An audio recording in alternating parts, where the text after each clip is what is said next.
Hello friends, welcome to JCM institute. आज की video में हम देखेंगे फिजिक्स के मल्टीपल चॉइस क्वेश्चंस का पार्ट सेकंड। पार्ट फर्स्ट देखने के लिए आप जेसीएम इंस्टीट्यूट का यूट्यूब पेज विजिट कर सकते हैं। फिजिक्स की वीडियो सीरीज़ हमने नई स्टार्ट की है जिसमें कि हम एसएससी, सीजीएल और भी बाकी कम्पिटिटिव एग्ज़ाम्स के रिलेटेड जो भी क्वेश्चंस हैं, जो कि प्रीवियस ईयर क्वेश्चंस बेसिकली पूछे गए हैं इन कम्पिटिटिव एग्ज़ाम्स में, उसकी वीडियो सीरीज़ लेकर आए हैं। तो मैं रेकमेंड करूंगा कि आप ये सारे क्वेश्चंस अपनी नोटबुक में नोट कीजिए ताकि रिवीजन के टाइम आपको एक क्विक रिवीजन का ऑप्शंस आपके पास रहे। आप सीधे जाके क्वेश्चंस जो हैं वो एक बार रिवाइज कर सकते हैं।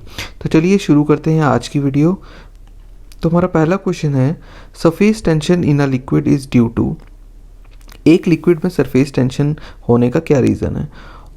ऑप्शन है हमारे पास adhesive force between molecules, cohesive force between molecules, gravitational force between molecules या फिर electrical force between molecules.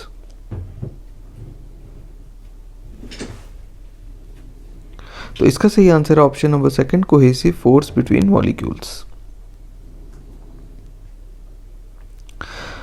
A circular plate, a cube and a sphere, all made up of same material and having the same mass, are heated to 300 degrees Celsius and left in a room. Which of them will have the slowest rate of cooling? एक circular plate, एक cube और एक sphere एक ही material के बने हैं और उनका मास भी सेम है। अगर उन्हें 300 डिग्री पे हीट किया जाए और एक कमरे में रख दिया जाए तो उनमें से स्लोएस्ट रेट ऑफ कूलिंग यानी सबसे धीरे कूल कौन होगा? ऑप्शन हमारे पास सर्कुलर प्लेट, क्यूब, स्फेयर या all will cool at the same time. तो इसका सही answer option number 3, sphere. Next question है, optic fibres are used in. Optic fibres का यूज कहाँ पे होता है? ऑप्शन है हमारे पास CAT scans, X ray photos, ultrasound scans या फिर एंडोस्कोपी। तो इसका सही आंसर ऑप्शन नंबर 4, एंडोस्कोपी।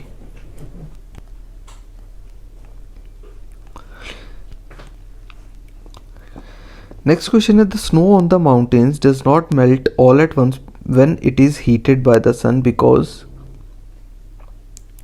पहाड़ों पे जब बर्फ पड़ती है तो वो इकट्ठे जो है वो मेल्ट नहीं होती है, उसका रीज़न पूछा है। ऑप्शन हमारे पास, it becomes very hard, it reflects most of the heat from the sun, it has a low specific heat capacity या फिर it has a high latent heat of fusion.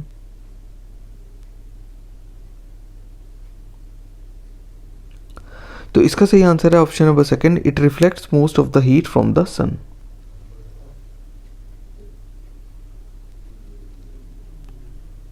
A person standing on a railway platform listens to the whistles of arriving and departing trains. The whistle heard is। Option है हमारे पास, the same in both cases in all respects, of higher intensity when train arrives, of higher pitch when train arrives या फिर of higher pitch when train departs।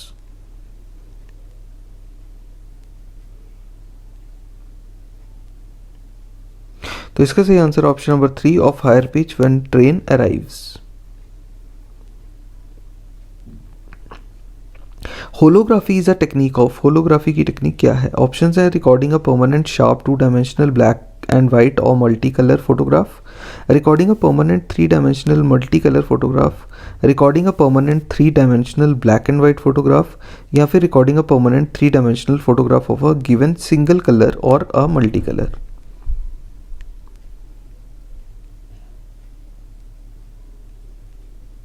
तो holography is a technique of recording a permanent 3D photograph of a given single color or a multicolor. The velocity of sound in moist air is more than in dry air because the moist air has velocity। जो sound की velocity रहती है वो moist air में ज़्यादा होती है than dry air। उसका रीज़न पूछा है कि moist air में क्या रहता है? ऑप्शन है, less density than dry air, less pressure than dry air, more pressure than dry air या फिर more density than dry air.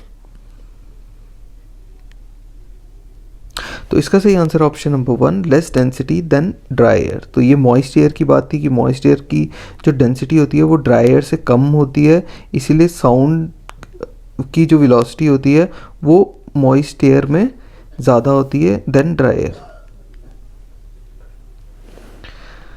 Next question है, an ice block with a piece of lead embedded in it floats in water if ice melts the water level. एक ice block है जिसमें कि एक lead का piece जो है वो उसके अंदर है, आइस ब्लॉक के अंदर, और वो पानी में तैर रहा है। अगर आइस मेल्ट होगी तो वाटर लेवल क्या होगा? ऑप्शन है राइजेस, फॉल्स, रिमेन सेम या फिर falls first and then rises. तो इसका सही answer option number second, falls. जब आइस मेल्ट होगी तो वाटर लेवल जो है वो गिरेगा। The velocity of heat radiation in vacuum is, heat radiation की वेलोसिटी वैक्यूम में क्या रहती है? ऑप्शन है हमारे पास equal to that of light, less than that of light, greater than that of light या फिर equal to that of sound.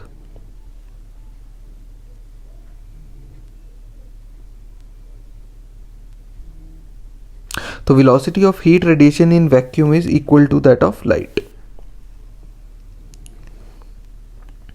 Next question, the plastic material commonly used for making gear wheels is, gear wheel बनाने के लिए जो plastic material use किया जाता है वो कौन सा है? ऑप्शन है पॉलिस्टर्स, नायलॉन्स, बेकलेट या फिर पॉलीस्ट्रीन।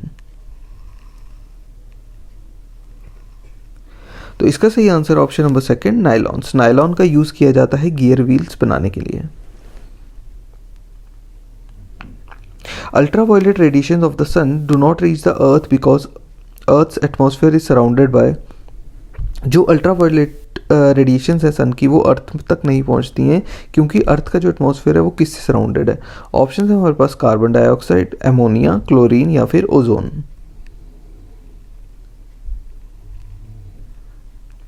तो इसका सही answer option number fourth, ozone. Curie is unit of, curie किसका यूनिट है? ऑप्शन है रेडियो एक्टिविटी, टेम्परेचर, हीट या फिर energy.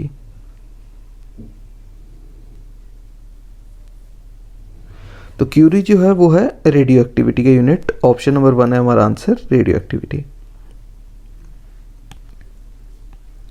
Which of the following is used in oven, oven में इनमें से किन का इस्तेमाल होता है?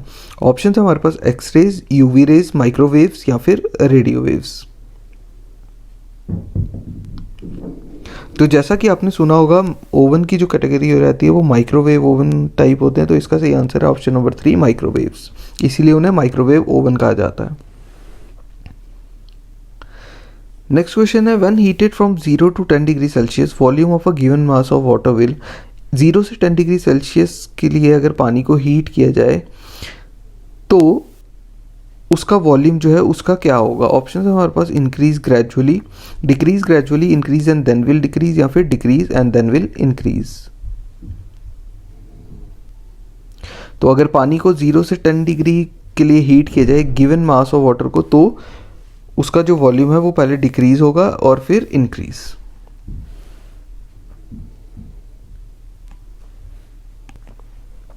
तो नेक्स्ट क्वेश्चन है, energy is continuously created in the sun due to, sun में जो है वो एनर्जी कॉन्टिन्यूसली मतलब लगातार बनती रहती है, उसका रीज़न क्या है? ऑप्शन है न्यूक्लियर फिजन, रेडियो एक्टिविटी या फिर आर्टिफिशियल रेडियो एक्टिविटी। तो कौन सा प्रोसेस है जिसकी वजह से सन में एनर्जी कॉन्टिन्यूसली बनती रहती है? तो इसका आंसर है option number 1, nuclear fusion. Next question की तरफ चलते हैं। In electronics what comes under tank circuit, electronics में टैंक सर्किट के अंदर क्या आता है? ऑप्शन है हमारे पास resistance and capacity, resistance and inductance, capacity and inductance या फिर रेजिस्टेंस, कैपेसिटी एंड इंडक्टेंस। तो टैंक सर्किट जो है वो बनता है कैपेसिटी एंड इंडक्टेंस से। नेक्स्ट क्वेश्चन है, Coolidge tube is used to produce, कूलिस tubes का इस्तेमाल क्या बनाने के लिए होता है? ऑप्शन हमारे पास radio waves, microwaves, X rays या फिर गामा रेज।